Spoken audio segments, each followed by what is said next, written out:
Designs ఇలా ఉంటుంది. Okay, starting ఇక్కడ ఏంటంటే క్లోజ్ మెనూ. ఓకే, అని కింద వచ్చేసరికి క్రియేట్ అన్న ఒక ఆప్షన్ ఉంటుంది. ఈ క్రియేట్ అన్న ఆప్షన్లో ఏంటంటే మనకి ఇక్కడ క్రియేట్ న్యూ అని ఉంది కదా, క్రియేట్ న్యూలో వెబ్సైట్ క్రియేట్ చేసుకోవచ్చు, Instagram post, presentation, logo, and in case story అంటే ఏదన్నా ఒక స్టోరీ బిల్డ్ చేద్దాం అనుకుంటే ఇన్స్టాగ్రామ్ స్టోరీ క్రియేట్ చేసుకోవచ్చు. ఓకే, ఇప్పుడు ఇక్కడికి వచ్చేసరికి ల్యాండ్స్కేప్ అంటే వీడియో ఎడిటింగ్ కూడా చేసుకోవచ్చు. క్యాన్వాలో ఇంతకుముందు ఇమేజ్ వర్క్ ఉంటే ఇప్పుడు వీడియో ఎడిటింగ్ కూడా చేసుకోవచ్చు అన్నమాట. అంటే వీడియో డిజైనింగ్ ఫర్ సపోజ్ మనకి ఏదన్నా ఒక ఇన్స్టాగ్రామ్ పోస్టే అనుకుందాం. ఇన్స్టాగ్రామ్ పోస్ట్ కాకుండా దాన్ని యానిమేట్ చేసి ఒక వీడియో కింద కూడా చేసుకోవచ్చు. Okay, for suppose YouTube videos ఉన్నాయి. యూట్యూబ్ వీడియోస్ కూడా మనం దీంట్లో ఎడిట్ చేసుకొని దీంట్లోనే వీడియో ఎడిటింగ్ చేసి దీంట్లోనే మనం డైరెక్ట్ ఎక్స్పోర్ట్ చేసి యూజ్ చేసుకోవచ్చు.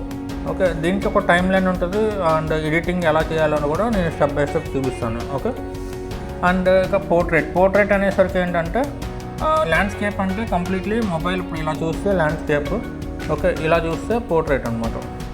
ఓకే, ల్యాండ్స్కేప్ రెజల్యూషన్ అంటే ఎలా ఉంటుందంటే ఫర్ సపోజ్ 2K రెజల్యూషన్ అన్నాం అనుకో, అంటే 1080. ఓకే, 1920 1080 అనేది ఒక రెజల్యూషన్ అయితే ఇది ల్యాండ్స్కేప్ రెజల్యూషన్ అంటాం జనరల్గా 2K రెజల్యూషన్లో. ఓకే, అదే ఫర్ సపోజ్ పోర్ట్రేట్ వచ్చింది అనుకో రివర్స్ ఉంటుంది 1080 1920 ఇది పోర్ట్రేట్. అదే ఏంటి డిఫరెన్స్ అంటే just height length. And right side చూసుకుంటే ఫర్ యూ ఉంది అండ్ ఇక్కడ చూస్తే ప్రజెంటేషన్స్ ఉన్నాయి, social media and photo editor, videos, printable documents, white boards, sheets, websites and customised size. Okay, customised size అన్నప్పుడు ఇప్పుడు నేను ఏదైతే రెజల్యూషన్స్ అని చెప్పానో అవన్నీ ఇక్కడ వస్తాయి అన్నమాట. కస్టమైజ్డ్ PX అంటే పిక్సెల్స్, IN అని వస్తుంది. ఓకే, MM అంటే మిల్లీమీటర్స్, CM అంటే సెంటీమీటర్స్. ఓకే, ఇన్ కేస్ మనకి రెజల్యూషన్ ఒక ఐడియా ఉంది ఆల్రెడీ, మన క్లయింట్ ఒక పర్టికులర్ రెజల్యూషన్లో చేయమన్నారు, పోస్టర్ డిజైన్ పర్టికులర్ ఇంచెస్లో చేయమన్నారు.